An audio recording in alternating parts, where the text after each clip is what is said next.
Les supercellules orageuses donnent naissance aux phénomènes naturels les plus grandioses et les plus violents. Ce sont les tornades, dont les vents peuvent atteindre les 500 km/h et ouvrir des saignées au sol de près de 2 km. Le phénomène se produit partout sur la planète et frappe tous les États américains. Que nous réserve l'avenir, dans un monde où les villes en pleine expansion deviennent des cibles de taille pour ces monstres? Les villes sont-elles prêtes pour une telle catastrophe?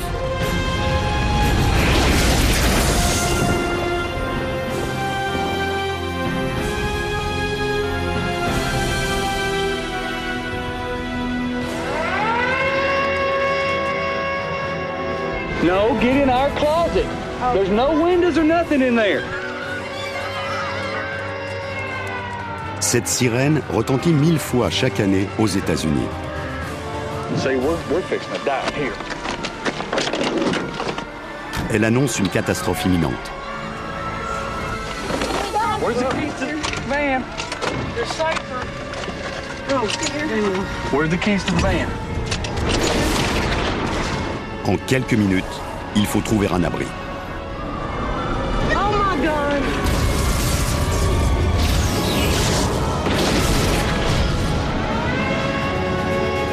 C'est le signal qu'une tornade approche.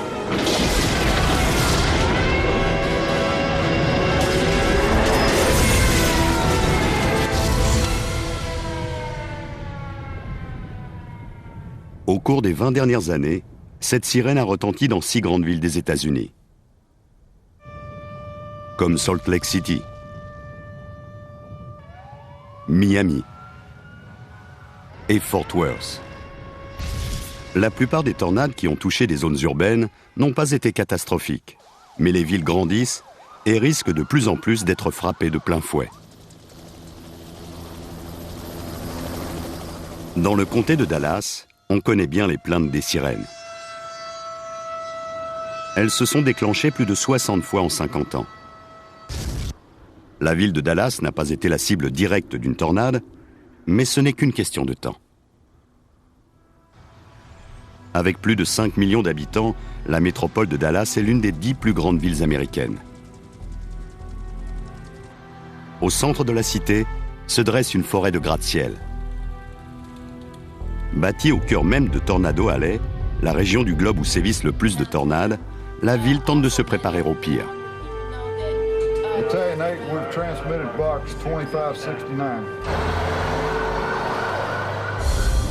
Les tornades sont imprévisibles. Leurs vents tourbillonnants peuvent frapper n'importe où, n'importe quand. La seule façon de prévoir une tornade, c'est de comprendre comment elle se forme. À l'origine de toutes les tornades, on trouve un orage géant, presque 2 fois plus haut en proportion que l'Everest, que l'on appelle une supercellule.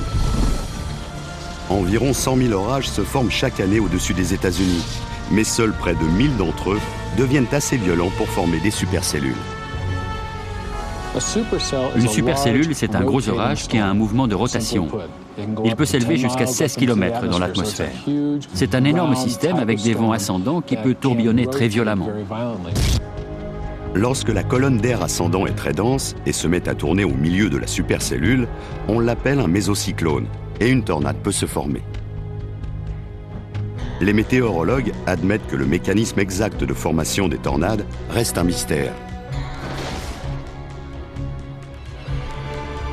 Ce qui ne l'est pas du tout, ce sont les dégâts épouvantables que ces tourbillons peuvent causer.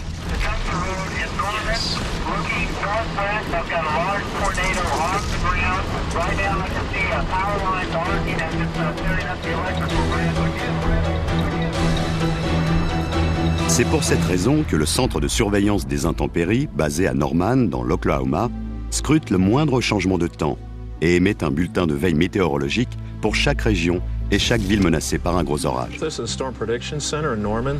I'd like to coordinate on a tornado watch for parts of north central Texas.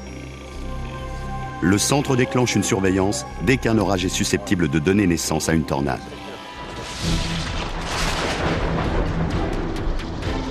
Les autorités locales et les météorologues lancent une alerte dès qu'un témoin signale la formation d'un tourbillon.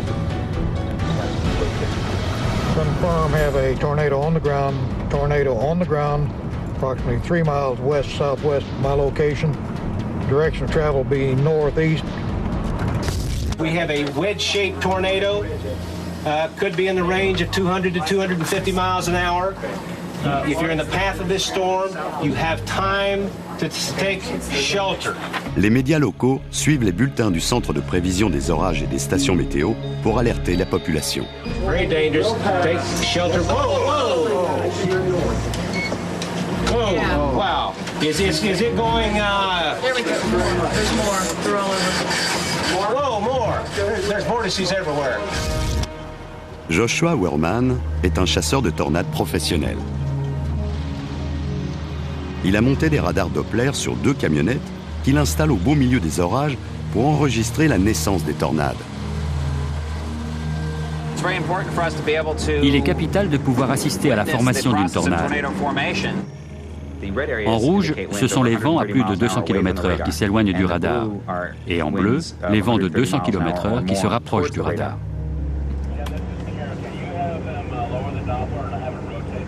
C'est ainsi que le radar Doppler enregistre la naissance d'une tornade. Sur la droite, vous distinguez une boucle en train de se former. Dans les dernières images, vous voyez l'œil qui s'est créé au centre de la tornade. Tim Marshall est ingénieur et météorologue, spécialisé dans l'évaluation des dégâts causés par les tornades et les catastrophes naturelles. Les tornades sont comme des animaux sauvages. Avant de chasser un animal, il faut savoir à qui on a affaire. Il faut connaître sa tanière, son comportement et ce qui peut le faire sortir du bois.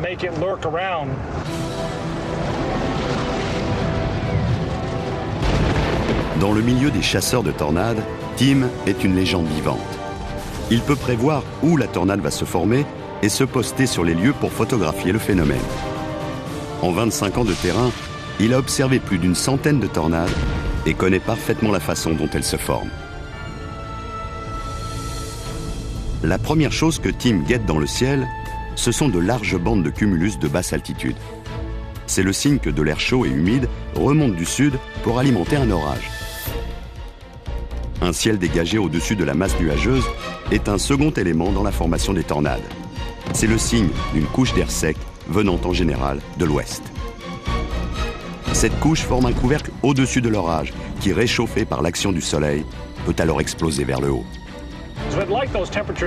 Il faut que la température monte entre 26 et 32 degrés, que l'air se réchauffe assez pour que les conditions changent. Ensuite, la condensation crée des nuées, qu'on appelle des cumulonimbus, qui ressemblent à des choux-fleurs.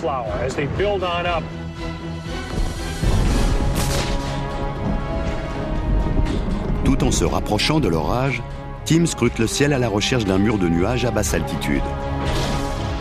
C'est en général à cet endroit, à la base du mésocyclone à l'intérieur de l'orage, qu'une tornade est susceptible de se former. Ces murs de nuages sont en quelque sorte les précurseurs des tornades, mais la plupart ne dégénèrent pas. Il faut la présence d'un autre ingrédient, un mouvement d'air rotatif à la base du nuage. Si le schéma est complet, la tornade va se former.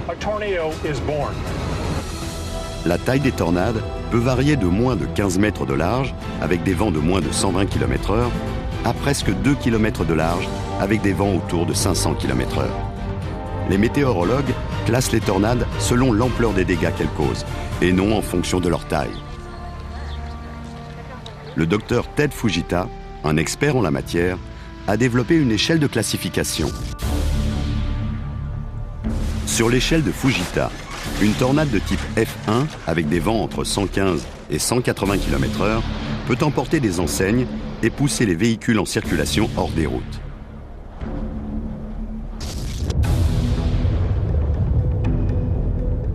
Une tornade de type F2, avec des vents de 180 à 250 km/h, peut détruire des maisons mobiles et renverser des wagons de marchandises. Une tornade de type F3, avec des vents entre 250 et 320 km/h, peut emporter des toitures et déraciner de gros arbres.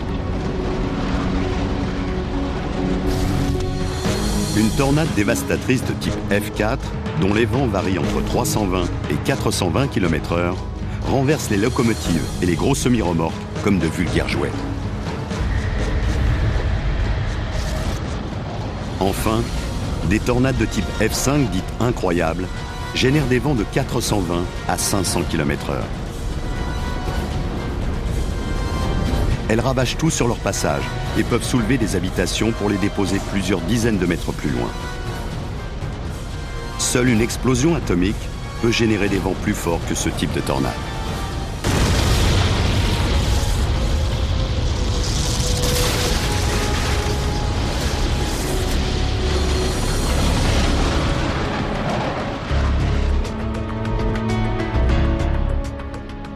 Près d'un millier de tornades frappent chaque année les États-Unis.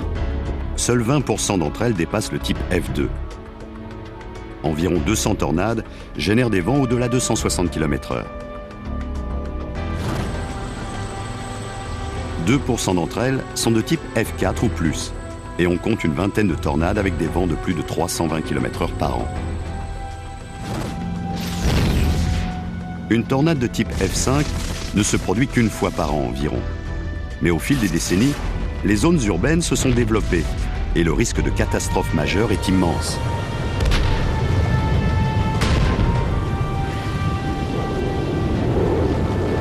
C'est en 1925 que s'est produite la tornade la plus destructrice que l'on ait jamais enregistrée.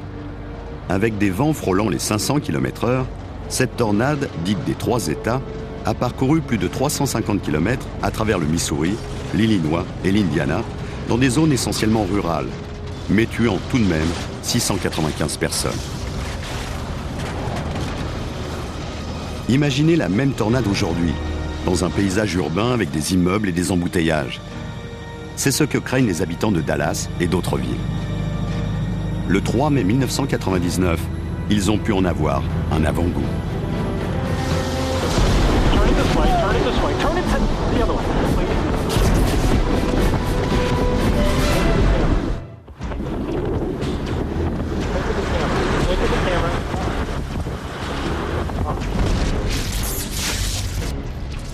Thunderstorms in and close to the watch area.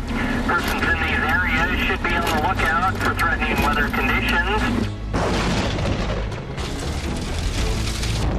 Le grondement qui annonce l'approche d'une tornade est l'un des bruits les plus terrifiants sur Terre. Le souvenir de ce vacarme hante les survivants. Personne ne peut l'oublier.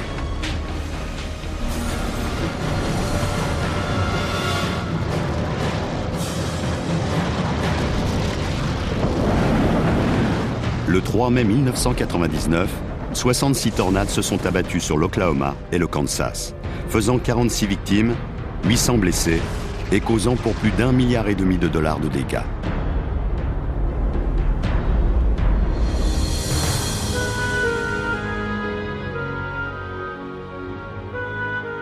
Mais ce jour reste gravé dans les esprits à cause de la tornade de type F5 qui a rasé plusieurs quartiers d'Oklahoma City. Cette tornade monstrueuse a parcouru 61 km. Large de 400 mètres à 1,5 km, elle a suivi l'autoroute 44, détruisant sur son passage 1800 maisons.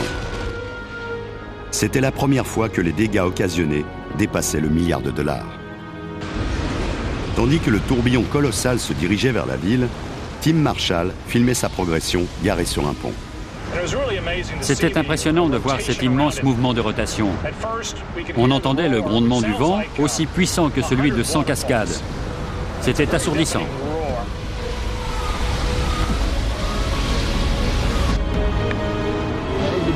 Le ciel est rempli de débris volants.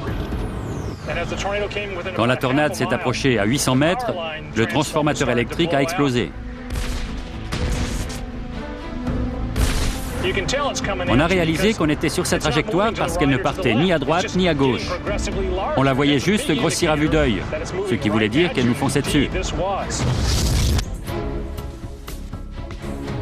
Joshua Wehrman était lui aussi dans la région d'Oklahoma City cette nuit-là.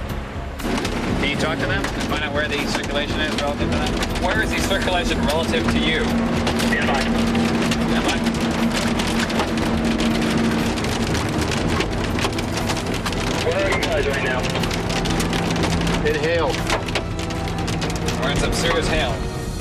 Grâce à son radar Doppler, il a repéré une tornade de 2 km de large, la plus grande jamais observée. Si les chiffres et les descriptions météorologiques savent évoquer ces phénomènes, rien n'est plus bouleversant que les histoires de vies sauvées ou emportées. Ce jour-là, Scott Pittman roule sur une autoroute près d'Oklahoma City lorsqu'il voit la tornade F5 fondre dans sa direction. Dans un premier temps, il tente de la distancer, sans succès. La tornade fonce droit sur lui. Désespéré, il s'arrête sous ce pont d'autoroute.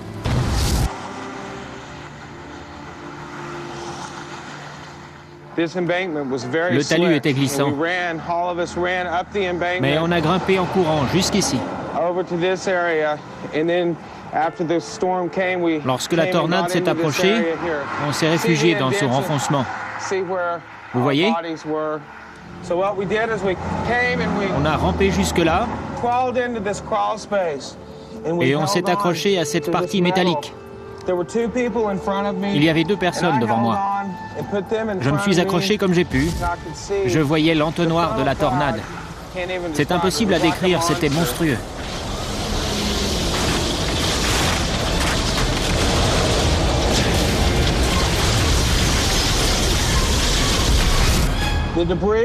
Les débris nous frappaient de plein fouet et nous étions couverts de boue.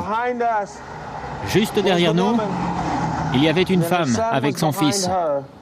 Elle le rassurait. Elle lui disait « Accroche-toi, ferme les yeux, je t'aime ». Et juste après ça, elle a été emportée. Dan Miller est météorologue au Centre national de prévision météo de Norman, dans l'Oklahoma. Vous voyez derrière moi le pont au-dessus de Shields Boulevard, à Moore, dans l'Oklahoma. C'est là que beaucoup de gens sont venus se réfugier en voyant arriver la tornade du 3 mai 1999 au soir. Il y avait environ 17 personnes là-dessous, d'après les services médicaux. Une femme a été tuée et toutes les autres personnes, sauf une, ont été emportées et gravement blessées.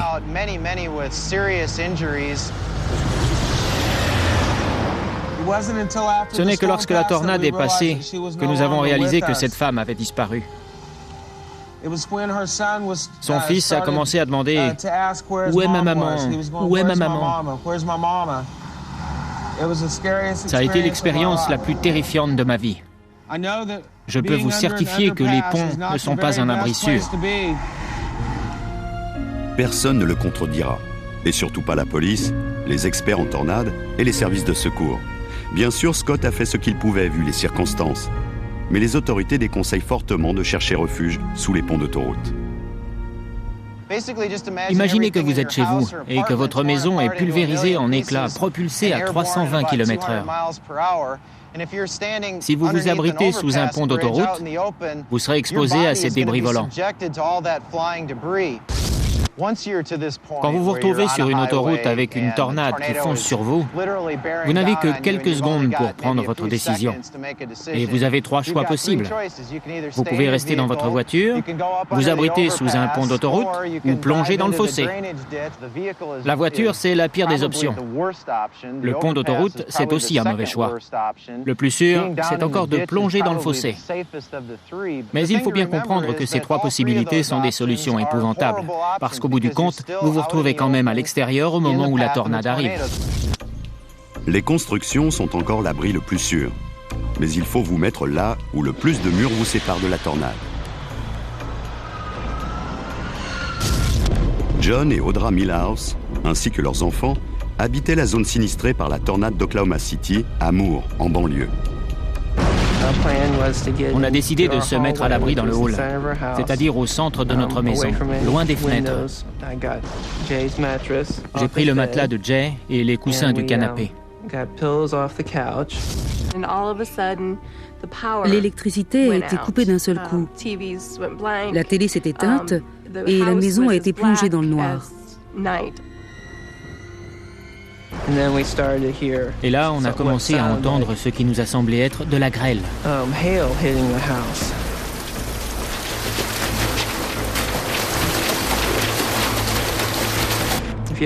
Pour ceux qui connaissent, c'était le même grondement qu'aux chutes du Niagara, quand on passe dans les tunnels derrière la cascade.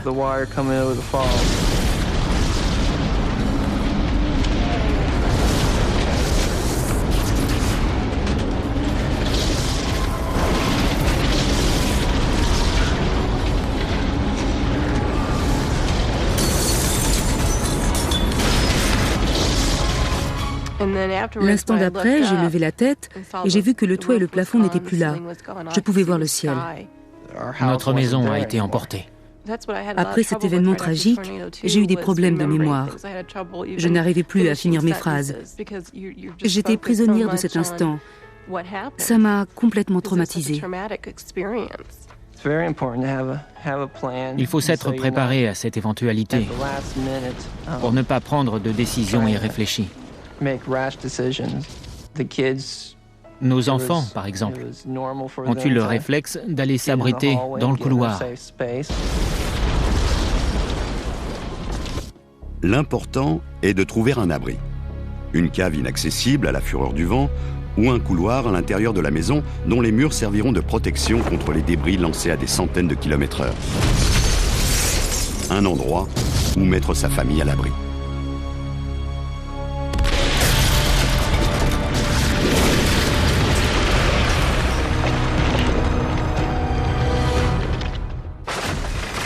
Une tornade projette des débris à des centaines de kilomètres/heure sur son passage.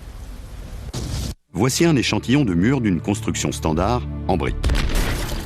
Le canon tornade de la Texas Tech University envoie des objets à 169 km/h contre des murs test qui sont perforés comme s'ils étaient en papier.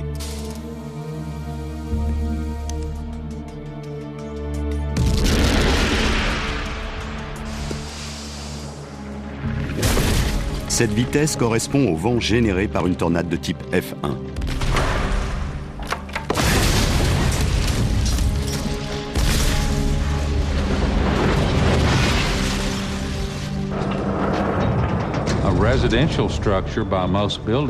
La plupart des bâtiments sont conçus pour résister à des vents de 110 km/h.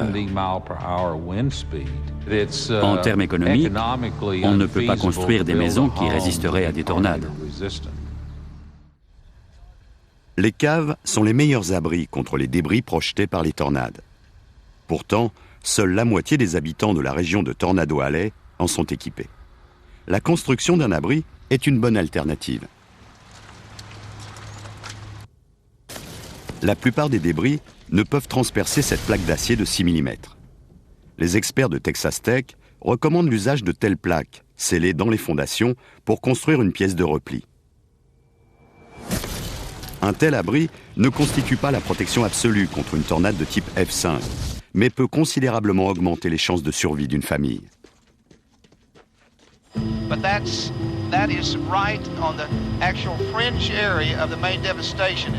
La tornade F5 d'Oklahoma City a détruit en tout 9000 bâtiments.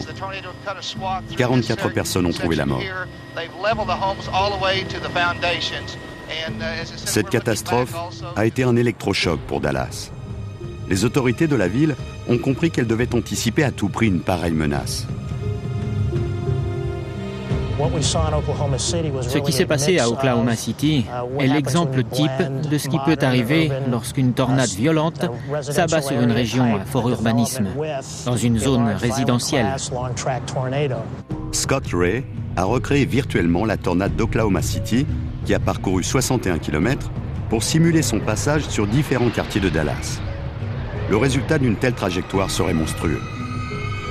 Le scénario le plus épouvantable serait de voir une tornade de type F5 débouler en plein centre-ville aux heures de bureau. On a simulé plusieurs trajectoires qui passaient par le centre-ville. On s'est rendu compte qu'à chaque instant, la tornade générait 2,5 milliards de dollars de dégâts. Aux heures pleines, environ 100 000 personnes seraient dans les buildings du centre. Si une tornade frappait Dallas en fin d'après-midi, ce qui est le scénario le plus probable en raison de la chaleur accumulée par le sol à ce moment de la journée, et que l'on soit à l'heure des embouteillages, le nombre de victimes serait colossal. Lorsque la circulation est fluide, on compte 4000 véhicules sur cet axe. Mais si le trafic est interrompu à cause d'un accident ou d'un embouteillage, on peut facilement monter à 87 000 véhicules. Imaginez 87 000 personnes bloquées dans leur voiture, serrées sous les ponts ou prises de panique et fuyant à pleine vitesse à travers la ville, tandis que des éclats de verre sont projetés à la vitesse de boulets de canon. Il n'y aurait que peu de survivants. Les services de secours de Dallas admettent volontiers avoir été ébranlés par la catastrophe d'Oklahoma City, située à seulement 320 km de là. Désormais, la possibilité d'une telle catastrophe est envisagée sans état d'âme. Oklahoma City et Dallas sont bâtis au cœur même de la zone mondiale de prédilection des tornades, Tornado Alley. Bien qu'une grande majorité s'abatte dans cette région, les tornades peuvent se former n'importe où. Il suffit pour cela d'un orage violent.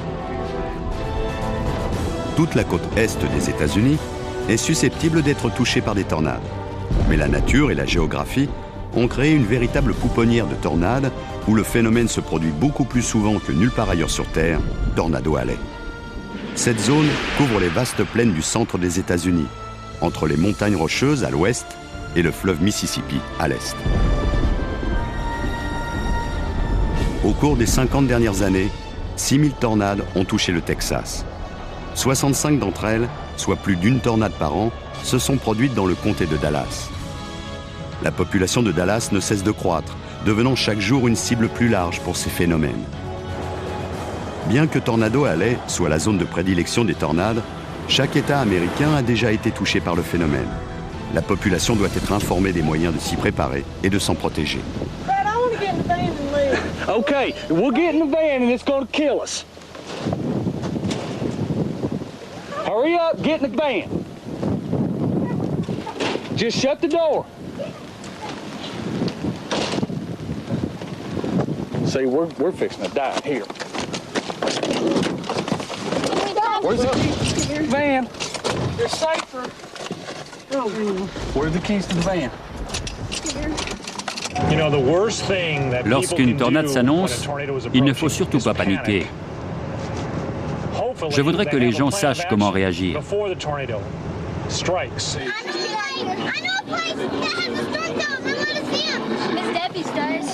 Hurry, it's getting here. Oh my God.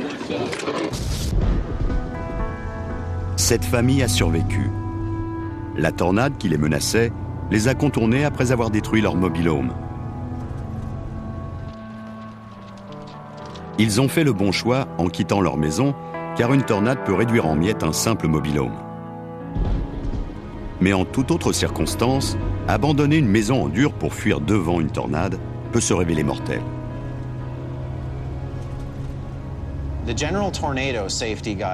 Les consignes de sécurité en cas de tornade sont simples. Rentrez dans un bâtiment, couchez-vous au sol, protégez-vous. Ces consignes se préparent longtemps à l'avance. Il faut établir un plan de survie, le répéter et surtout, rester à l'écoute des bulletins météo.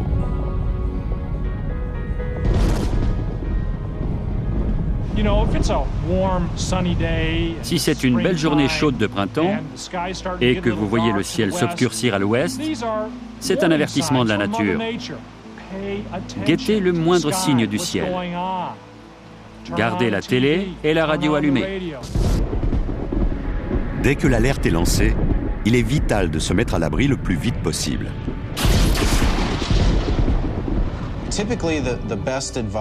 La meilleure chose à faire, c'est de trouver un abri sous terre, dans une cave par exemple.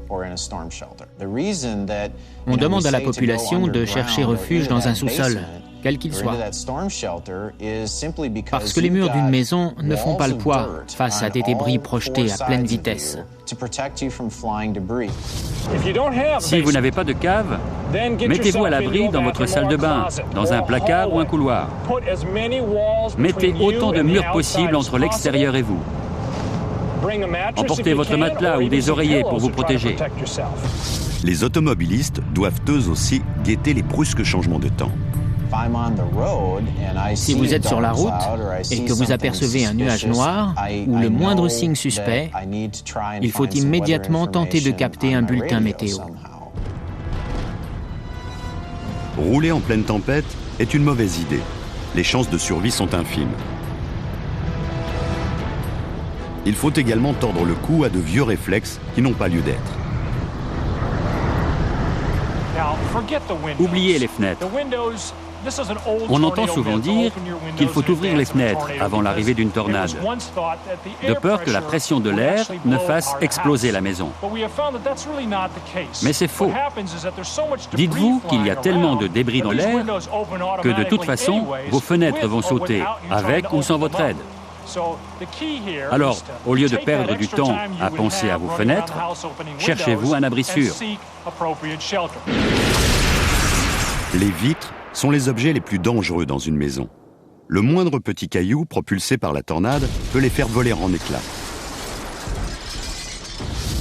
Jusqu'à présent, les tornades ont en général évité les centres-villes. Mais aucune zone n'est à l'abri si les conditions atmosphériques sont réunies. En mai 1997, cette tornade, dont les vents ne dépassaient pas 160 km/h, a traversé le centre de Miami, faisant exploser les vitres sous l'œil ébahi des témoins. Par chance, il n'y a eu aucune victime. En août 1999, cette tornade de type F1 s'est abattue sur Salt Lake City, frôlant le premier temple mormon, endommageant le toit d'un stade de 20 000 places et tuant une personne avant de disparaître. Mais c'est une autre tornade en centre-ville de type F2, celle-ci, qui a fait trembler Dallas. Elle s'est abattue à seulement 60 km de Dallas, dans le centre de la ville voisine de Fort Worth.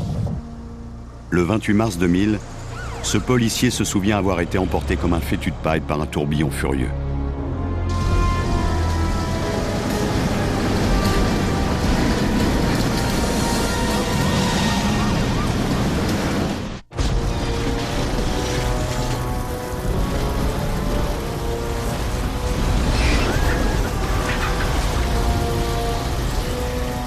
Ce jour-là, une tornade déchaîne ses vents violents sur Fort Worth, au Texas.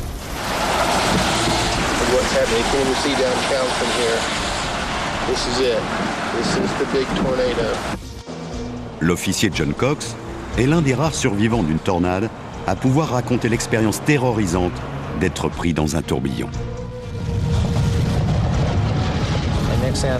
D'un seul coup, le moteur s'est emballé et la voiture a fait un tour sur elle-même avant de s'écraser au sol.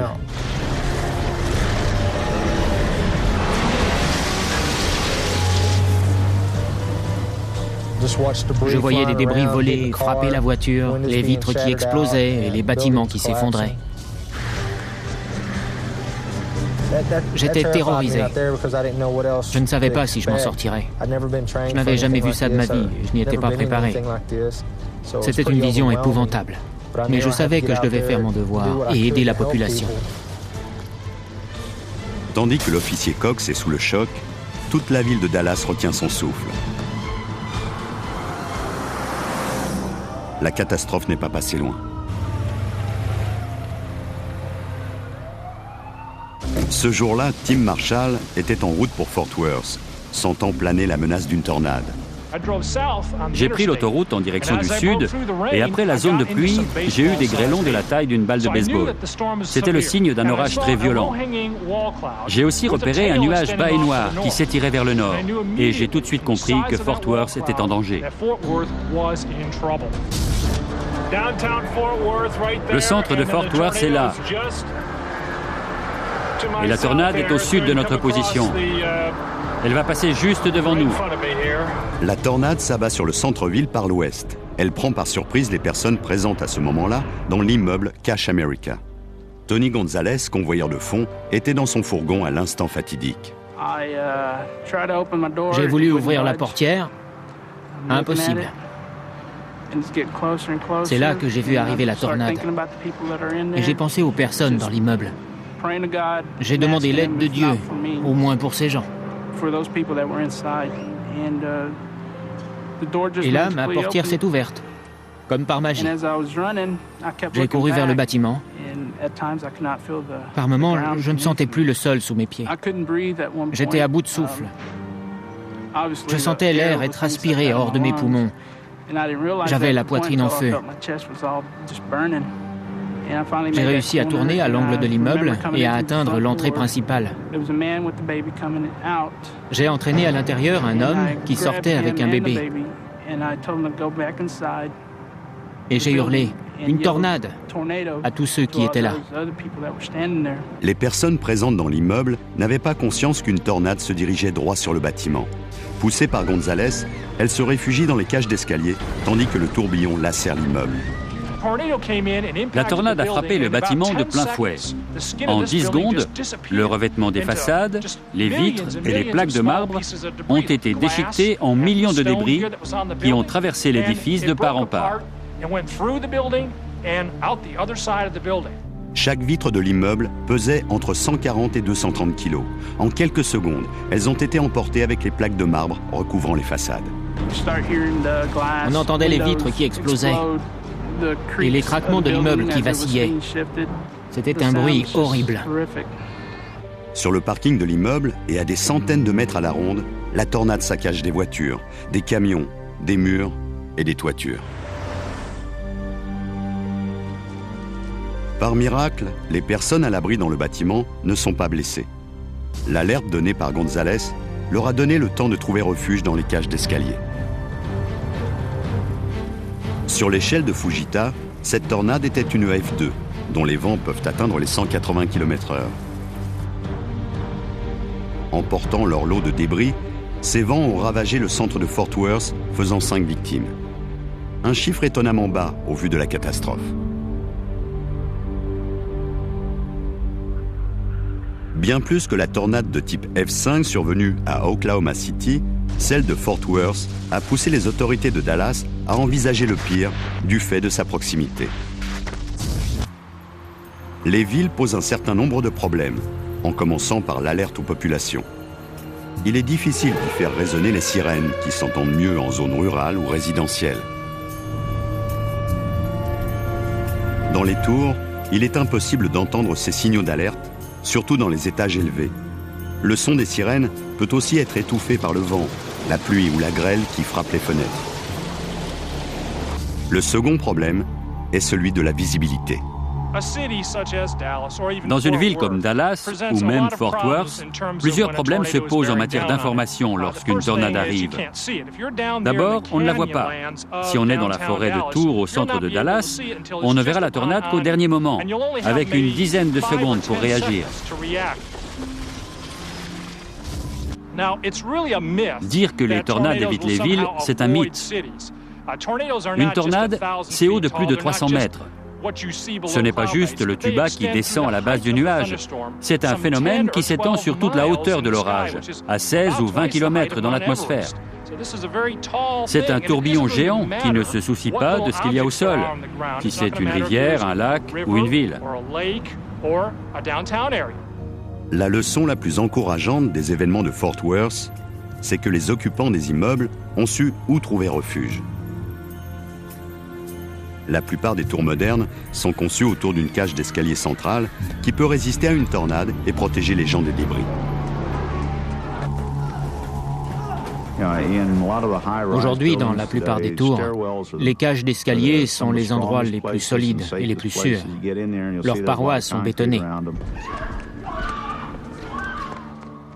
Le constat le plus glaçant de Fort Worth concerne les débris de verre.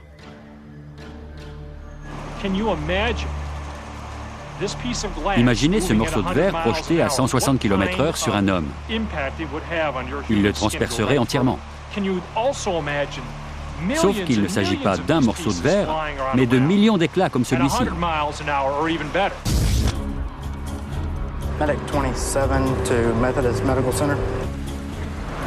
You call Med to tell we have a 21-year-old female who has a laceration to the left side of her head and her left flank area. She was involved in a tornado accident with hit with some flying debris.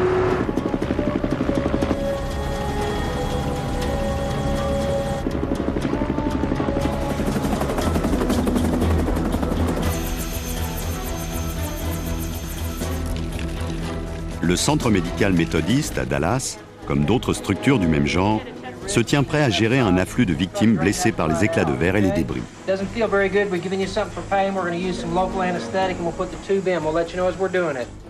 Tous les services sont mobilisés pour des simulations de catastrophes grandeur nature pour être prêts le jour J. Voici une vision apocalyptique qui pourrait bien devenir réalité. Une tornade de type F5 ravageant la ville de Dallas. Les tornades de Fort Worth et d'Oklahoma City ont mis Dallas en alerte rouge. Les services de secours se préparent au pire. Le centre opérationnel de secours lance des exercices de simulation correspondant au pire scénario, celui d'une F5 qui s'abattrait sur la ville. Bonjour à tous, je suis le shérif adjoint Roland Games. Je vais diriger cette réunion jusqu'à la fin des opérations. Chacun doit m'apporter un maximum d'informations sur son secteur. Les pompiers, les services municipaux, la police, nous sommes dans une situation catastrophique.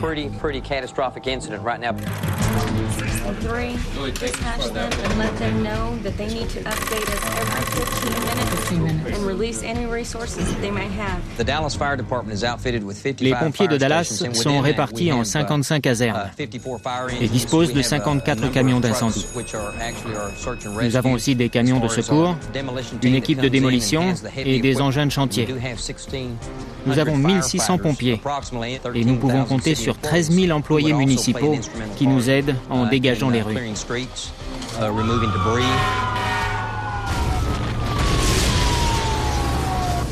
Lorsqu'une tornade atteint une taille gigantesque, ce n'est plus qu'un nuage tourbillonnant de débris. La seule chance de survie des occupants d'une tour est d'être prévenus suffisamment à l'avance. Une cage d'escalier centrale, sans fenêtre, constitue alors le meilleur abri. Mais s'ils sont surpris à leur bureau par une tornade de type F5, ils seront transpercés par les éclats de verre et soufflés par des vents de 320 à 480 km/h.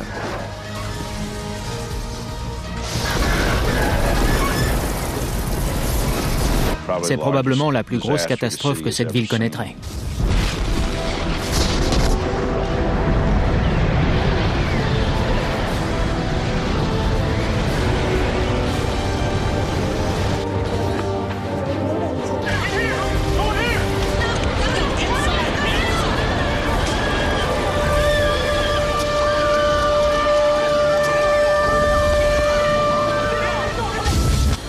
Les automobilistes seraient de loin les victimes les plus touchées. Si une tornade survenait à une heure de pointe avec beaucoup de véhicules coincés dans les embouteillages, les gens seraient pris au piège et la catastrophe serait gigantesque.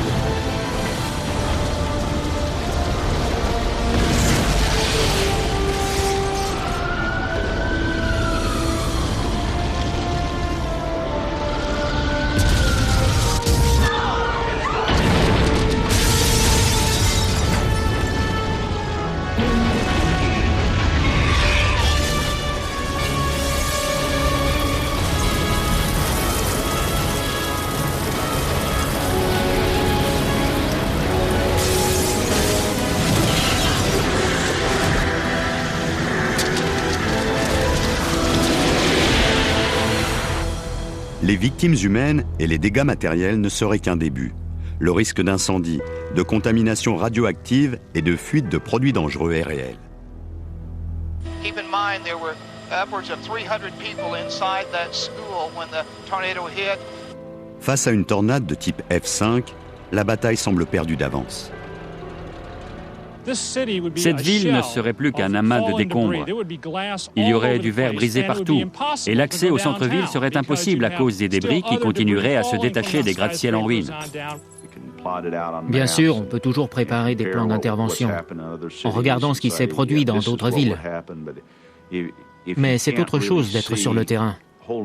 Quand des quartiers entiers ont été rasés, que les habitants ne retrouvent plus leur maison parce que les repères ont disparu, que les panneaux indicateurs ont été arrachés et que tout a été dévasté.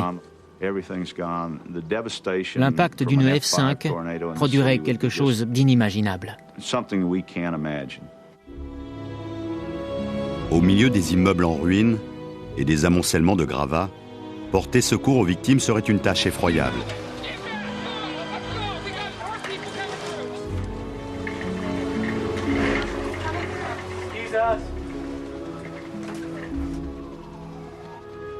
Seuls des engins de chantier pourraient déblayer l'accès aux véhicules de secours, dont les pneus ne seraient tout de même pas à l'abri des clous échappés des constructions.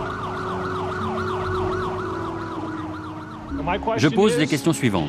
Nos écoles ont-elles prévu un plan d'urgence? Les consignes de sécurité sont-elles affichées? A-t-on prévu des abris pour les enfants? Si une tornade de type F5 venait à toucher Dallas ou une autre grande agglomération, la survie de ses habitants dépendrait des structures mises en place et des abris prévus pour les enfants dans les écoles.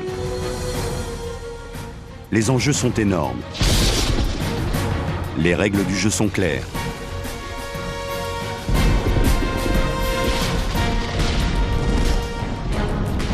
Personne n'est à l'abri. La fureur du ciel peut s'abattre n'importe où.